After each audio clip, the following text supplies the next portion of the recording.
10 tribes in history. Who are the lost 10 tribes? Where are they?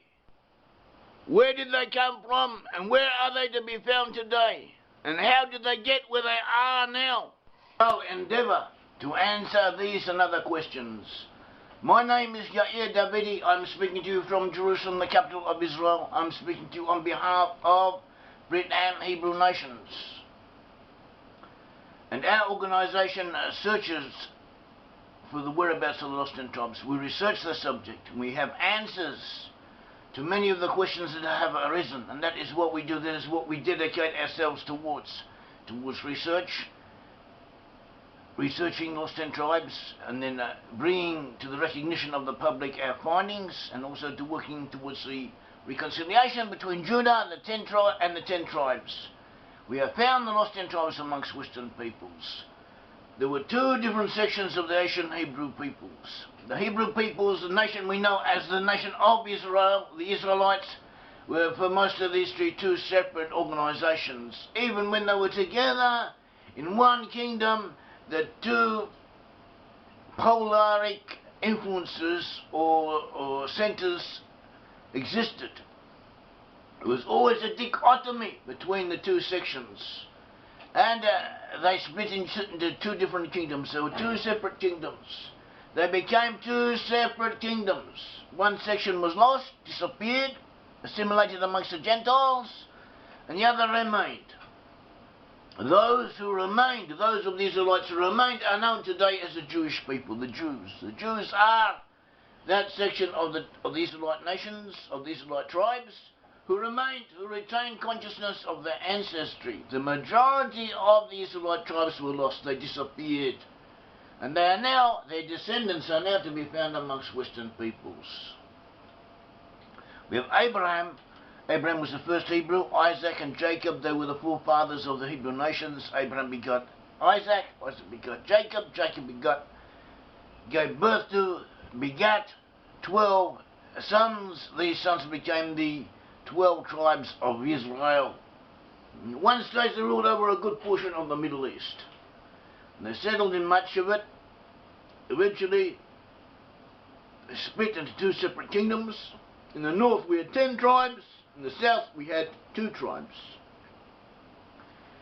And the southern section was comprised of 2 tribes, Judah and Benjamin. Later, a good portion of nearly all of the Levi moved to the south, and also refugees, minority elements from the other tribes also attached themselves to Judah in the course of time.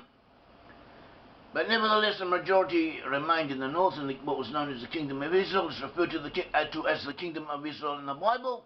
And this Kingdom of Israel, which had the majority of the Israelite people within it, was conquered by the Assyrians, and all of its inhabitants were taken into exile. That is what the Bible says. See 2 Kings, second book of Kings, chapter 17, where they go into this in detail. All of the inhabitants of the southern or the northern kingdom of Israel, of the 10 tribes, were taken into exile by the Assyrians. There's some people who dispute this, say it doesn't really mean what it says, it's not like that, maybe only a few of them actually went, and so on, but this is not so. Archaeological evidence finds no trace whatsoever of any Israelite presence after the time of the Assyrian exile, of the Assyrian conquest. The Assyrians burnt and destroyed all of the Israelite cities and took all of the Israelite peoples into exile. In their places of exile, they lost consciousness of their ancestry. And so we have this question, what happened to them? So you could say maybe they got lost, they disappeared like a lot of other peoples in the ancient times disappeared, got lost. Who knows? We have all these numerous ancient peoples, and no one knows who they are today or where they are today. Everyone got lost, everyone disappeared. But it doesn't work that way, because the Bible tells us that they would retain some type of identification or signs of identification. They would remain as coherent entities, even though they would not know who they were. They would nevertheless somehow or others have remained together, and they would express themselves in their time of exile until in the end times they shall return. We find biblical evidence of this. We find this is what happened.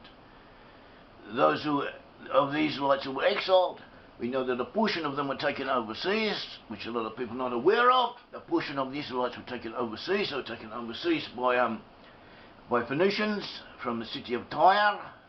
The Phoenicians at that time had a maritime empire, one could say, reaching throughout the Mediterranean world and into the west and along the Atlantic coast of Europe.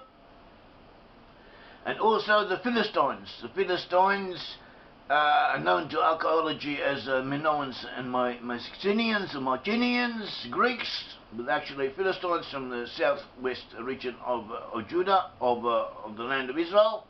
There were 9 Israelite peoples, and the Philistines from the Philistine cities, sailors, and also the Phoenicians together, working together with the Assyrians, their proxies, sub-agents, one could say, of the Assyrians, and they transferred the Israelites to the west. And the Israelites were taken to Spain, what is now Spain, Portugal, also into Gaul, France, and into the British Isles, and into Scandinavia. And those in Spain, a short time, or some, actually not a short time, some centuries afterwards, eventually moved from Spain to the British Isles. That was after having rebelled against their Phoenician overseers. But these Israelites who had been taken overseas were only a section, a minority section, we could say, of the total Israelite exiles. Most of the Israelite exiles have been taken overseas to places which the Bible mentions: Hala Habor, Nahar Gozan, and Ari Madai, the cities of the Medes, and other places. And these names, we can locate them more or less. Also the Talmud speaks of them, history speaks of them, and these regions may be located, and we find that Israelites were indeed taken to these regions in their places of exile, on the outskirts or in the different regions of the Assyrian Empire. These peoples, the Israelites, became attached to, or they became otherwise identified with a group of peoples who at that time were becoming known to history, one could say, known historically prominent or historically visible as the Cimmerians, the Scythians, and the Guti, the Goths.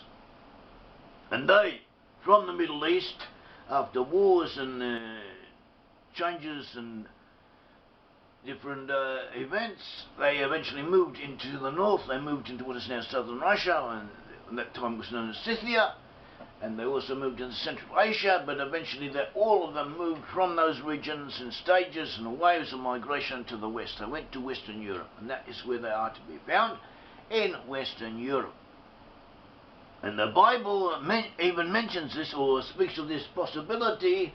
The Bible tells us in the first book of Hosea, the biblical book of Hosea, the first chapter, tells us of the Israelites becoming identified with the offspring of Israel, and also of a woman called the Gomer, Bat Diblaim. Gomer, the daughter of Diblaim, or the daughter of intermixing, and the offspring of this woman, identified as the lost Israelites, as Israelite tribes who have been taken into exile from the 10 tribes, not of Judah. Judah is explicitly excluded from this equation, and they should forget their ancestry. But even for a long time, but in the end time they would be awakened and return and be reaccepted as Israelites. But there would be a period when they would not be so. And parallel to this, we find this name Gomer having been given to one of the sons of Japheth. Shem, Ham, and Japheth were the 3 sons of Noah. Shem, Ham, and Japheth. Japheth was one of the sons of Noah. Japheth is usually equated with European peoples in traditions, biblical traditions, Talmudic traditions, traditions of Asian peoples. The sons of Gomer, Ashkenaz, Rifas, and Togarmah, were usually identified with Germanic and Celtic and Turkic peoples, or peoples who had that type of those linguistic traits and that type of culture. And most of them too eventually also moved to Western Europe. And this parallels what we are told in the book of Hosea concerning Gomer. apparently the Israelites were to intermix with these peoples, or to be somehow or other associated with them for a period, and to move with them, as indeed they did. And so this is the equation that we find, and this is the equation that history shows to have existed. When the Israelite nations, along with other peoples, moved from the east to the west, some of them remained behind, a small portion remained behind. These were the Khazars, who had a powerful kingdom and eventually converted to Judaism, and some of their descendants are now to be found amongst the Jewish people. But most of the Israelites, the lost tribes, went to the west, and we can identify them. We can even trace different groups by names of peoples, legends, archaeological findings, or national characteristics, or characteristics of different groups. And a combination of indicators enables us to locate most of the tribes of Israel in the west and in specific areas. We find the Israelites to become predominant or dominant in Finland, in Sweden, and Norway, Denmark, the Netherlands, Belgium, France, Wales, England, Scotland, Ireland, Ulster, and Switzerland. And this also includes offshoot of these peoples such as Canada, the USA, South Africa, Australia, and New Zealand. And not only can we show where the Israelites went to, but we can also approximately equate different groups with specific Israelite tribes based on similarity, or sometimes exactly the same names of Israelite groups, of clans within the tribes that are mentioned with the Bible, that we also find repeated. We find the clans reforming and reorganization, and there was a tendency for the Israelites from different tribes, even though they had been split up through historical circumstances, to recoalesce.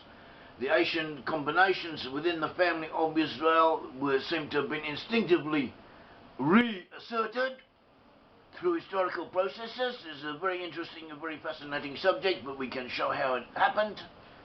And it's also proof in its own right. And to make it short and sweet of it, is that we can identify Israelite tribes, specific Israelite tribes, with individual nations. In the West, with these tribes having, in many cases, given the same symbols, the same characteristics, and names and so on, place names and people's names, toponymy, which help us identify or equate these peoples with Israelite tribes. We find the predominance or indications that within the tribe of, from the tribe of Issachar, many settled in Finland, also in Switzerland. We find Gad in Sweden, and Naphtali in Norway, Dan in Denmark, Zebulun in the Netherlands, Benjamin in Belgium, as well as elsewhere. Issachar in Switzerland, as we said, Ephraim in England, Joseph and Asher in Scotland, Asher and Manasseh in Wales, Dan, Simeon and others in Ireland, Manasseh in Ulster.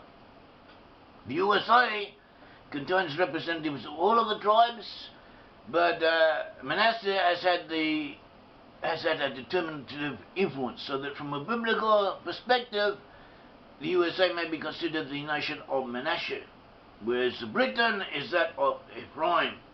And so too the offshoots of Britain, Canada, Australia, South Africa, New Zealand are all a mixture of different tribes, but Ephraim seems to be the predominant influence amongst them. And this is what was actually predicted in the Bible.